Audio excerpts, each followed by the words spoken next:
Sir.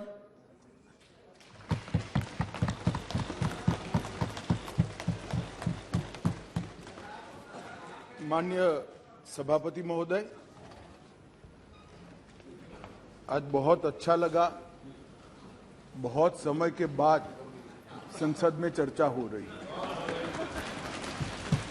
चाहे किसी भी कारण से हो, चाहे जो भी मजबूरी हो, मगर जिस कारण के लिए, जिस काम के लिए संसद बना है, आज उसके मकसद को पूरा होते हुए देख रहे हैं। माननीय अध्यक्ष जी, आज जो बिल लेकर मैं सदन के सामने उपस्थित हुआ हूं, अधीर रंजन चौधरी से लेकर सुशील कुमार रिंकू तक 26 सांसदों ने इसमें हिस्सा लिया है। किसने पक्ष में बात करी, किसी ने विपक्ष में बात करी, किसी ने पार्टी लाइन पर बात करी, किसी ने अपने मन की बात करी, परंतु आज चर्चा हुई, इसका मुझे आनंद है। मेरा एक छोटा सा सवाल है ये विपक्ष के सारे मित्रों को कि संसद ने अब तक इस बैठक के अंदर, ये सत्र जब से शुरू हुआ तब तक 9 बिल पास कर लिए। सारे बिल अपनी अपनी जगह बहुत महत्वपूर्ण थे। माननीय अध्यक्ष,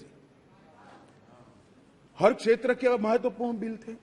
उसमें इन्होंने कहा पीएम आकर जवाब दे, पीएम आएंगे तभी संसद चलने लगे। आज क्या हो गया है? आज इस बिल में मैं तो स्वागत करता हूं, आपने चर्चा की, मुझे कोई आपत्ति नहीं है, मैं तो चाहता हूं हर रोज ही आ जाइए, परंतु आज क्या हुआ है? क्या डेमोक्रेसी की चिंता है? तो डेमोक्रेसी की चिंता है तो हर एक बिल महत्वपूर्ण है, हर एक बिल महत्वपूर्ण है। क्या देश की चिंता है तो किसानों के लिए भी बिल आया, बाकी सारे विषय के लिए भी बिल आए, मगर कोई नहीं आया। साहब, ना डेमोक्रेसी की चिंता है, ना देश की चिंता है, ना जनता की चिंता है। अपने गठबंधन को बचाने के लिए सारे लोग यहां आए। और आज मुझे कह रहे थे कि भारत आपको देख रहा है। मैं बता रहा हूं कि भारत देख भी रहा है, देखना भी चाहिए। आपके दोहरे चरित्र को भारत देख रहा है। आपके लिए जनता के बिल महत्वपूर्ण नहीं है। हमारे गठबंधन से एक छोटी सी सुपारी जितनी पार्टी भागकर न चली जाए, इसका बहुत बड़ा महत्व है। आपकी प्रायोरिटी बड़ी स्पष्ट हो गई भाई, बहुत स्पष्ट आप लोगों ने ही कर दी। मैं तो कुछ बोला नहीं, चुपचाप सुनता रहा, सबको पढ़ा और सब बड़ी बड़ी दुहाइयां दे रहे थे।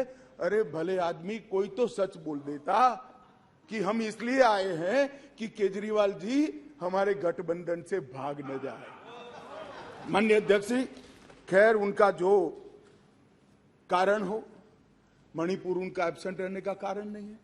मैंने पहले दिन से यहां कहा है, जितनी लंबी चर्चा करनी हो मणिपुर पर सरकार चर्चा करने के लिए तैयार। हर चीज का जवाब दिया जाएगा और मैं दूंगा जवाब, मैं दूंगा जवाब।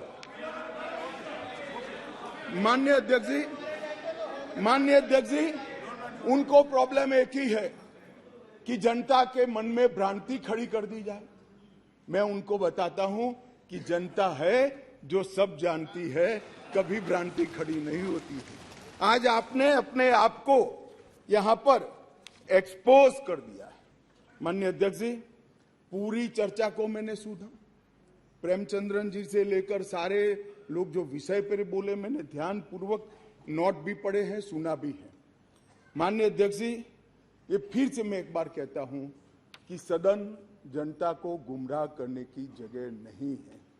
सारे लोग राज्य के अधिकार, राज्य के अधिकार, राज्य के अधिकार कह रहे हैं। कौन से राज्य के? कौन से राज्य के? दिल्ली राज्य ही नहीं है, ये तो संघ प्रदेश है। और संघ प्रदेश में भी राजधानी क्षेत्र है, जो एक विशेष आर्टिकल के तहत बनाया गया। अनुच्छेद 239 से 242 तक दिल्ली के कामकाज करने के तरीके को संविधान ने स्वीकार किया। हम तो संविधान संशोधन लेकर नहीं लाए थे, आप ही आए थे। 69वां संविधान संशोधन आप लेकर आए थे। आपने ही अधिकार नहीं दिए थे। अधिकार उसके तहत अनुच्छेद 239 ए 3B के तहत संसद को दिल्ली संघ राज्य क्षेत्र या उसके किसी भी भाग के लिए, उसके संबंधित किसी भी विषय के लिए कानून बनाने का पूर्ण अधिकार है। मैं फिर भी आज मैं समझता हूं कि आप लोग समझकर ही बोले होंगे, समझते हैं, मगर पॉलिटिकली बोले होंगे, मगर मैं ऐसा समझकर बोलता हूं कि आप नहीं समझे होंगे। तो राज्य और केंद्र शासित प्रदेश और राजधानी क्षेत्र, ये संविधान में अलग अलग एंटिटी है। अब राज्य की दुहाई, अभी किसी सदस्य ने कहा कल को आप किसी भी राज्य से, भाई नहीं हो सकता। राज्य के काम में दखल नहीं हो सकती। यहां दखल इसलिए कर सकती है संसद क्योंकि 239 ए 3B के अंदर इस संसद को आपकी पार्टी जब सत्ता में थी तब अधिकार दिया हुआ है। और अभी किसी को लगता है मेरे अधिकार कम है, तो चुनाव लड़ने से पहले आर्टिकल 239 ए 3B पढ़ना चाहिए था। अब पढ़े नहीं, लड़ लिए और कहते मेरे अधिकार कम है। मैं देश की जनता को, दिल्ली की जनता को, सारे विपक्षी दलों को इतना ही कहना चाहता हूं, साहब 1993 में राज्य बना, 93 से 15 तक इसी नियमों के अनुसार उस वक्त भी सर्विस केंद्र सरकार के हाथ में ही थी। सुप्रीम कोर्ट ने एक इंटरप्रिटेशन किया और इंटरप्रिटेशन कर ये भी कहा कि अगर आपको सर्विस हाथ में लेनी है तो कानून बनाना पड़ेगा, जो अभी हम कर रहे हैं। तो 93 से लेकर 2015 तक किसी भी मुख्यमंत्री को कभी भी झगड़ा नहीं हुआ। आप भी आए, हम भी आए, ऊपर हम भी थे, आप भी थे, क्योंकि झगड़ा इसलिए नहीं हुआ कि जो भी आए, मैं तो आपके वखान कर रहा हूं अधीर रंजन जी, समझिए, चाहे कांग्रेस हो या बीजेपी, जो भी आए उनका मकसद दिल्ली की जनता की सेवा करना था। अगर सेवा करनी है तो झगड़ा करने की जरूरत नहीं, मगर अधिकार चाहिए तो झगड़ा करने, और झगड़ा करने का स्वभाव ही हो तो क्या कर सकते हैं। हम तो रिसीविंग एंड पर है, भाई झगड़ लो, अब क्या कर सकते हो। आप दिल्ली की जनता ने आपको चुना है, आप झगड़ा करना चाहते हो। और रूल्स बनाने के पावर के बारे में किसी सदस्य ने कहा, मैं इतना ही कहना चाहता हूं कि रूल्स बनाने के अधिकार, जो एक्ट बनाने का जिसके पास अधिकार है उसी के पास रूल्स बनाने के अधिकार रहते हैं। एक्ट बनाने का अधिकार भारत सरकार को है, तो एक्ट के रूल बनाने का अधिकार, ये बेसिक समझ का विषय है। कैबिनेट नोट का सवाल किया, इसमें भी आप इसको गलत भ्रांति खड़ी कर रहे हो। आप ध्यान से पढ़ लीजिएगा, कैबिनेट नोट आज भी कोई भी राज्य हो, आप लोग की कई राज्य में सरकार है, वहां कैबिनेट नोट कैबिनेट सचिव की साइन से ही कैबिनेट में जाती है। फाइल पर मंत्री की अप्रूवल होती है। यहां पर क्या होता था, जब घपले घोटाले वाली कैबिनेट नोट हो, सचिव के पास जाती ही नहीं थी, मुख्य सचिव के पास जाती ही नहीं थी। मंत्री के सिग्नेचर से पहली बार मैंने इतने लंबे सार्वजनिक जीवन में, माननीय अध्यक्ष जी, कोई कैबिनेट नोट गई है ऐसा सुना है। मंत्री के सिग्नेचर से कभी नहीं जाती, इसलिए रूल्स बनाने पड़े हैं भाई। रूल्स इसलिए बनाने पड़े हैं कि रूल्स के हिसाब से नहीं चलता था, रूल्स के हिसाब से चले, उसके लिए ये रूल्स बनाने पड़े हैं। माननीय अध्यक्ष जी, मैं फिर से एक बार दिल्ली का इतिहास जरूर बताना चाहूंगा। माननीय अध्यक्ष जी, 1953 में फजल अली कमीशन का गठन हुआ। उसने अपना प्रतिवेदन 1955 में दिया। उसके पहले पट्टाभी सीतारामैया की कमेटी बनी। उसके बाद 56 में संविधान संशोधन कर यूनियन टेरिटरी की अवधारणा आई। इसके साथ साथ दिल्ली म्युनिसिपल कॉरपोरेशन एक्ट 57 नगर नियम अधिनियम लागू कर दिया गया। और 87 में जब सरकार या कमेटी बनी, उसके बाद दिल्ली को राज्य देने का निर्णय किया गया। 249A के तहत इसका विस्तृत वर्णन दिया हुआ है और 69वें संविधान संशोधन के द्वारा इसको लिया गया है। मैं एक जो रिपोर्ट है इसका कोट भी पढ़ना चाहता हूं। पहले मैंने जवाहरलाल नेहरू जी को पढ़ा, आम्बेडकर जी को पढ़ा। श्री रिंकू जी आम्बेडकर जी को कह रहे थे कि आम्बेडकर की भावना के खिलाफ काम करे हो। रिंकू जी, हम तो आम्बेडकर जी की भावनाओं के अनुसार काम कर रहे हैं। आम्बेडकर जी ने कहा था कि केंद्र के तहत रहना चाहिए, और माननीय अध्यक्ष जी बालकृष्ण रिपोर्ट में साफ शब्दों में कहा, मैं कोट अनकोट कहता हूं, दिल्ली की कार्यप्रणाली और सेवा प्रणाली, कार्यप्रणाली और सेवा प्रणाली केंद्र सरकार के अधीन होनी चाहिए। संविधान में संशोधन के दौरान तत्कालीन गृह मंत्री ने भी अपने वक्तव्य में ये बात को, रिपोर्ट को कोट किया, और उन्होंने कहा कि बालकृष्ण समिति ने पूरे विश्व की राजधानियों की कार्यप्रणाली और सेवा प्रणालियों का अध्ययन करके ये प्रस्तुत किया है, जिसका हम पालन कर रहे हैं। और उस वक्त गृह मंत्री कांग्रेस के थे। तो आपको ये मालूम होना चाहिए कि आप जब एक उंगली हमारे सामने करते हो तो 3 उंगली आपके सामने होती है। और मैं तो कहता हूं उस वक्त उचित ही किया था, और आज हम जो कर रहे हैं वो ही उचित ही कर रहे हैं। इसलिए आप, जैसा मैंने कहा कि आप गठबंधन को बढ़ाना चाहते हो, आपके मन में ऐसी कल्पना है कि गठबंधन बड़ा करेंगे तो शायद मोदी जी के खिलाफ चुनाव जीत जाएंगे। भाई, और 2-3 लोगों को ढूंढ लाओ, जितने हो सके इतना इकट्ठा कर लो, अगले प्रधानमंत्री नरेंद्र मोदी जी ही बनने वाले हैं। परंतु कम से कम इसके लिए 130 करोड़ की जनता के सामने इतने एक्सपोज न हो। हर बिल आता है, नहीं मणिपुर पर चर्चा, मैं मणिपुर पर चर्चा करने के लिए आता हूं, नहीं मणिपुर पर चर्चा नहीं, हम विरोध करेंगे, यहां आ जाएंगे, मेरे सामने बोर्ड लेकर खड़े हो जाएंगे। ठीक है भाई, करो, मगर जैसे ही गठबंधन टूटने वाला बिल आया, मणिपुर भी याद नहीं आया, डेमोक्रेसी भी याद नहीं आई, दंगे भी याद नहीं आए, सब इकट्ठा होकर देखो सामने बैठे, सारे इकट्ठा, और 130 करोड़ की जनता को बताते हैं हमें मणिपुर की चिंता नहीं है, हमें चुनाव की चिंता है, हमें डेमोक्रेसी की चिंता नहीं है, हमें चुनाव की चिंता है, हमारी पार्टी के कोई सिद्धांत नहीं है, केवल और केवल राजनीति में, चुनाव जीतने के लिए राजनीति में है। और बताइए भैया, आप बाहर जाकर मीडिया को, अगर ये नहीं है तो सारे बिल में क्यों एब्सेंट रहे? सारे बिल महत्वपूर्ण नहीं है क्या? सारे बिल महत्वपूर्ण है, आपको रहना चाहिए था, मगर ये बिल इसलिए महत्वपूर्ण है कि ये बिल आपके गठबंधन को क्षति करता है। और मैं एक बात आगे कह देता हूं कि ये बिल पास होने के बाद वैसे भी आपका गठबंधन टूट जाने वाला है, केजरीवाल जी आपको बाय बाय कर देंगे। माननीय अध्यक्ष जी, एक बात आई कि भाई अध्यादेश क्यों लेकर आए।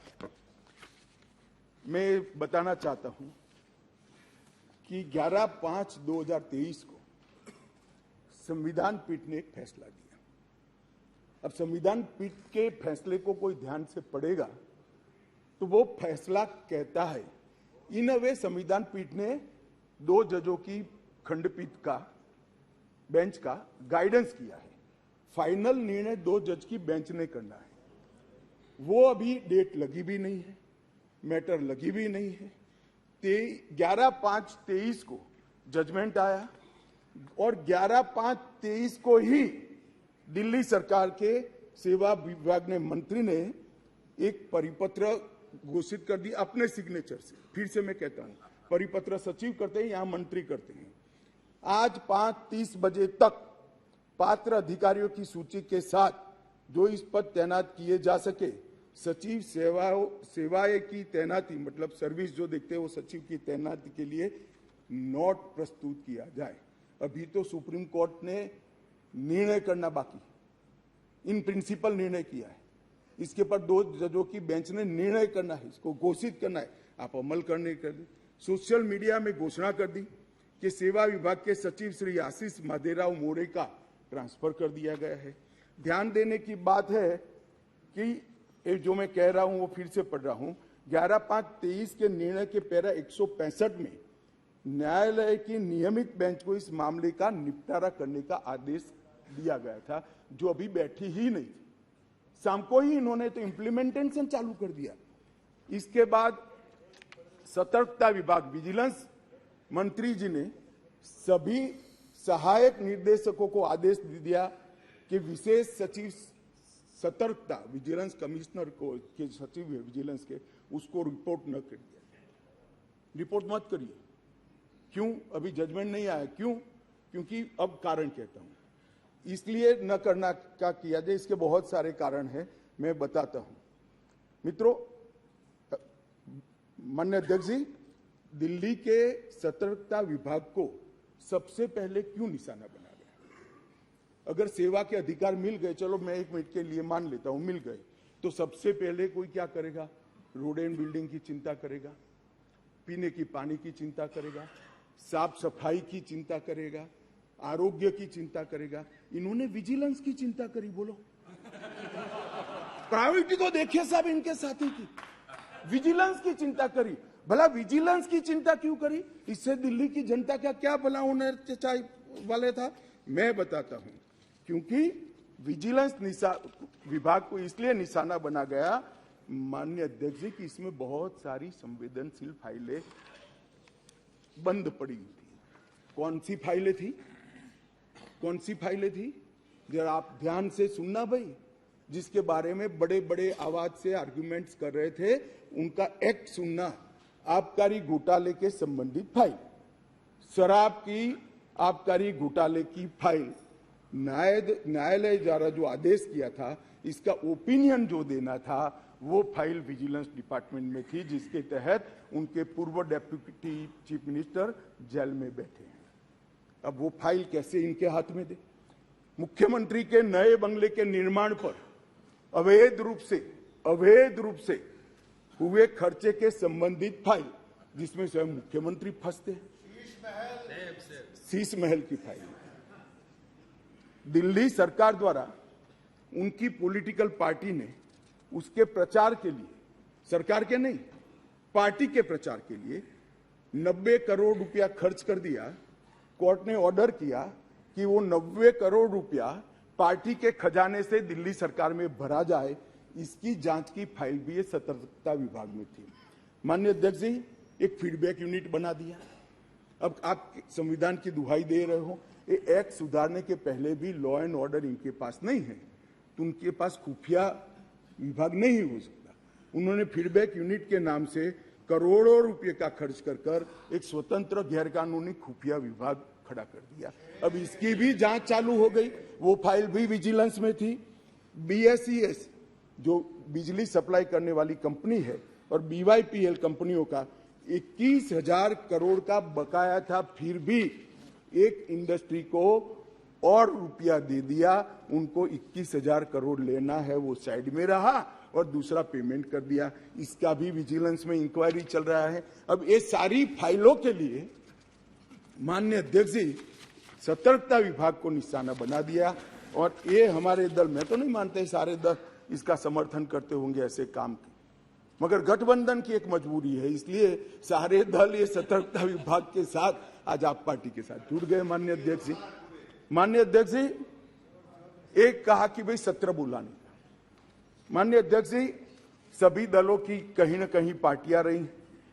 मैं इनको ये कहना चाहता हूं कि आपने असेंबली, एक भी असेंबली ऐसी दिखी है जिसका सत्र अवसान ही न हो? माननीय अध्यक्ष जी, सत्र आहूत होता है, आप सत्र अवसान यहां करते हो, राष्ट्रपति महोदया साइन करती है और सत्र का अवसान होता है, नए सत्र का फिर से आहूत किया जाए। एक असेंबली देश में ऐसी है, दिल्ली संघ राज्य क्षेत्र की, जिसका सत्र अवसान ही नहीं होता है, चालू ही रहती है। और जब भी पॉलिटिकल भाषण देना है, रिस्पॉन्सिबिलिटी से भागना है, सदन के विशेषाधिकार का उपयोग करना है, किसी को गाली गलौज करना है, तो आधे दिन का सत्र बुलाकर गाली बोलकर फिर से सत्र निलंबित कर देते हैं। सत्र का अवसान ही नहीं होता है। मान्य देखिए, ऐसी कोई सरकार देखी है आपने? मैं इसलिए कह रहा हूं, इनको बताता हूं आप किसका समर्थन कर रहे हो, किस व्यवस्था का समर्थन कर रहे हो माननीय अध्यक्ष जी। और देश की जनता को ये सब मालूम है। और एक कैबिनेट के अधिकारों की बात कर रहे हैं, असेंबली के अधिकारों की बात कर रहे हैं। 2020 में दिल्ली विधानसभा का एक ही सत्र बुलाया गया। बजट सत्र जिसमें 5 बैठकें हुई, 2 दिन का जो मजबूरी है बजट पारित कराना है। 21 में भी एक ही सत्र बुलाया गया, बजट सत्र, जिसमें 3 दिन की बैठक करी, चार बैठकें करी, वो बजट सत्र था, मजबूरी है। 2022 में एक ही सत्र बुलाया गया, बजट सत्र, क्योंकि मजबूरी है बजट पारित करना है। और 2023 में भी एक सत्र बुलाया गया, बजट सत्र। इसके अलावा विधानसभा ही नहीं बुलाई माननीय अध्यक्ष जी। अरे विधानसभा के अधिकारों की हमारे विपक्षी दल के मित्र, कौन से अधिकार भाई? विधानसभा बुलानी है नहीं है? ओवैसी जी आप मुगालते में हैं, आप मुगालते में है, विधानसभा बुलानी ही नहीं है।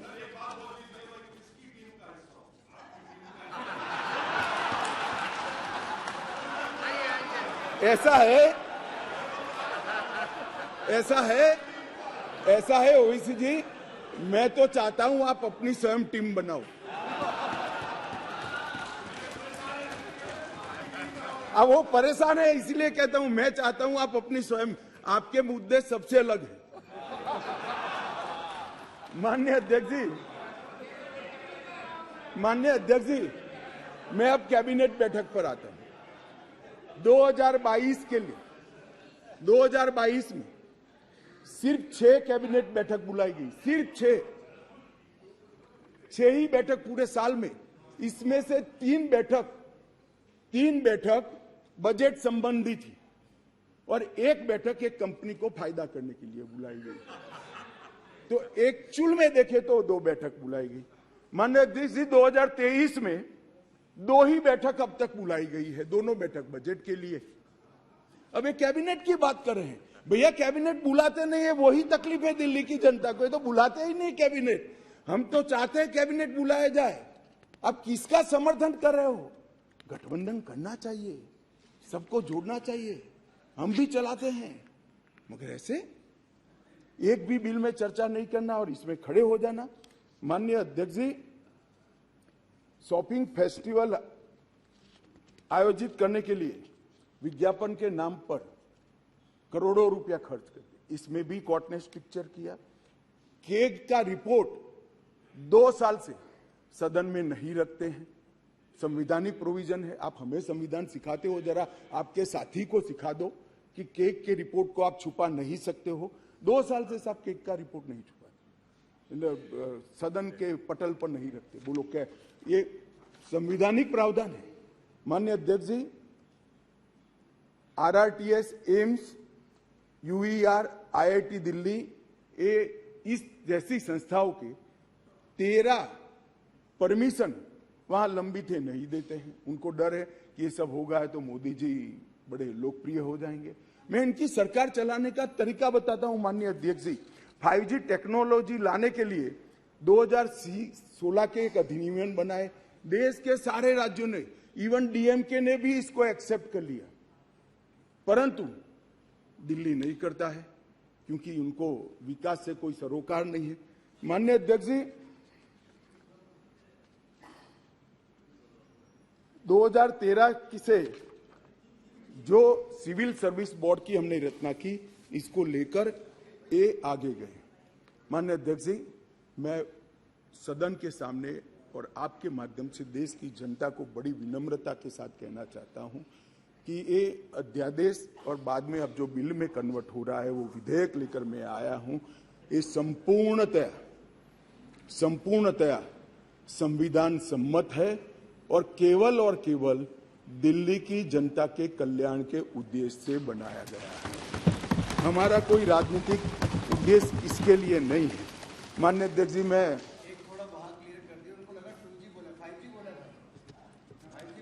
मारन जी पूछ रहे हैं, माननीय अध्यक्ष जी,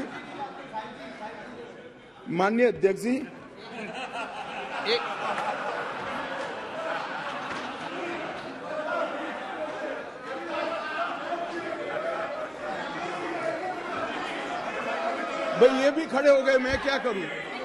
ये भी खड़े हो गए। सदन की कार्रवाई इस विषय की समाप्ति तक बढ़ाई जाती है। माननीय गृह मंत्री जी,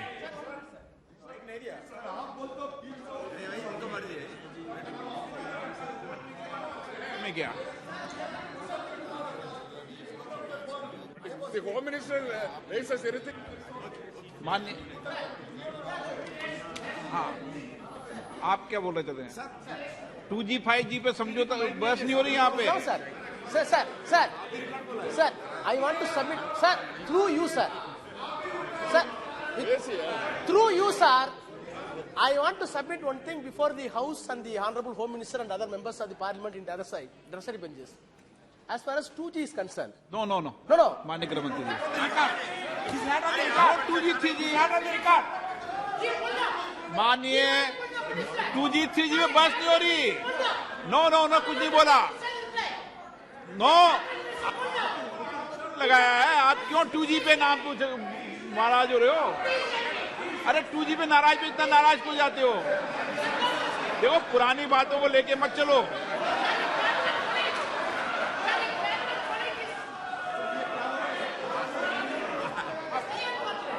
वो 2G अध्यक्ष जी रिकॉर्ड पर नहीं है, बता दीजिए इनको। देखिए, वो रिकॉर्ड में नहीं है। आप क्यों रिकॉर्ड में लाना चाहते हो बात? अरे ऑनरेबल मेंबर, वो रिकॉर्ड में नहीं है। आप क्यों रिकॉर्ड में लाना चाहते हो बात?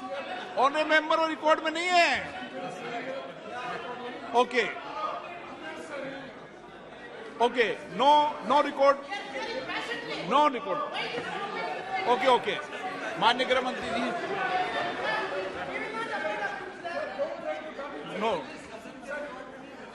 नो रिकॉर्ड मिस्टर बालू। वो रिकॉर्ड में नहीं गया। क्यों रिकॉर्ड में लाना चाहते हो उसको बिना काम में? बिराजिए गृह मंत्री जी। माननीय अध्यक्ष जी, बालू जी, चलो आप कहेंगे जब 2G 3G पे चर्चा करा लेंगे। अभी गृह मंत्री जी की चर्चा करने दो। हाँ जी, मैं करता हूं बाद में। ओके बालू जी, रिकॉर्ड पर नहीं है, प्लीज। रिकॉर्ड पर नहीं है, रिकॉर्ड में नहीं है। माननीय अध्यक्ष जी, कुछ सदस्यों ने टिप्पणियां करी है, मैं जरूर जवाब देना चाहता हूं। मैं तो सीधा साधा भाषण करने आया था नियमों के अनुसार, मगर राजनीतिक टिप्पणियां कर गई तो मुझे जवाब देना पड़ेगा। माननीय अध्यक्ष, राजीव रंजन जी ने कहा कि लोकलाज होनी चाहिए, लोकलाज होनी चाहिए। राजीव रंजन जी, लोकलाज आप तो मत ही बोलिए, क्योंकि जिस चारा घोटाले को लेकर बिहार की जनता के सामने गए थे, आज चारा घोटाला करने वालों के साथ आप बैठे और फिर से गठबंधन के लिए। लोकलाज आपके मुंह में अच्छा नहीं लगता। माननीय अध्यक्ष जी, ये जो गठबंधन बना है यूपीए का, ये यूपीए का गठबंधन नहीं है, ये सत्ता के स्वार्थ के लिए बना है। बंगाल में माननीय अध्यक्ष जी, कम्युनिस्ट पार्टी, तृणमूल कांग्रेस और कांग्रेस तीनों लड़ती है। हर रोज ममता जी को हमारे अधीर रंजन जी क्वेश्चन करते रहते हैं, मगर बेंगलोर में साथ में बैठेंगे। जेडीयू और आरजेडी, जेडीयू का जन्म ही, माननीय अध्यक्ष जी, जेडीयू का जन्म ही आरजेडी का विरोध करने के लिए हुआ। यूनाइटेड जनता दल तोड़ दिया। वो जेडीयू आज सत्ता प्राप्त करने के लिए गठबंधन में है। जो बाला साहब ठाकरे के सिद्धांतों पर चलते थे, वो आज कांग्रेस के साथ बैठे हैं। माननीय अध्यक्ष जी, केरल में कम्युनिस्ट, कांग्रेस और एलडीएफ और यूडीएफ दोनों आमने सामने थे। माननीय अध्यक्ष जी, सत्ता के कारण दोनों इकट्ठा आए हैं। सुरेश जी, केरल की जनता इस बार पूछेगी। माननीय अध्यक्ष जी,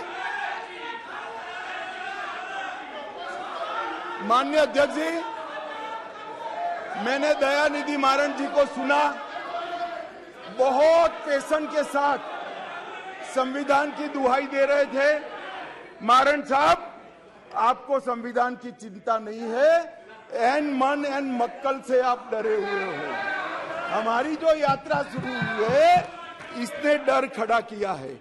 माननीय अध्यक्ष जी, शशि थरूर जी ने कहा, माननीय अध्यक्ष जी, शशि थरूर जी ने कहा कि कांग्रेस की सरकार होती या आपकी सरकार होती तो ऐसा करते। भाई, कांग्रेस की सरकार और हमारी सरकार दोनों दिल्ली में रहा था, मगर हमने ऐसा किया ही नहीं था, तो ऐसा करने का सवाल ही पैदा नहीं हो रहा। बहुत अच्छे तरीके से चलता था, कोई झगड़ा नहीं था। माननीय अध्यक्ष जी, मैं अंत में इतना ही कहना चाहता हूं, अभी भी समय है, वोटिंग बाकी है, यही समय है, सही समय है। विचार बदलिए, जनता देख रही है, जनता सब कुछ जानती है कि 9 बिलों में उपस्थित न रहने वाला समूचा विपक्ष आज गठबंधन बजाने के लिए अखाड़े में उतर गया। माननीय अध्यक्ष जी, ये सदन के अंदर निहित स्वार्थ नीतिक उद्देश्यों के कारण न भाषण देने चाहिए, न वोटिंग करनी चाहिए। सदन के अंदर वोटिंग 130 करोड़ की जनता के भले के लिए करनी चाहिए। मैं अंत में फिर से अपील करता हूं कि अभी भी जनता देख रही है, यही समय है मन बदलने का। एक बार मन बदल दीजिए तो शायद जनता यूपीए के पाप माफ भी कर दे। अध्यक्ष जी, सभी का बहुत बहुत धन्यवाद।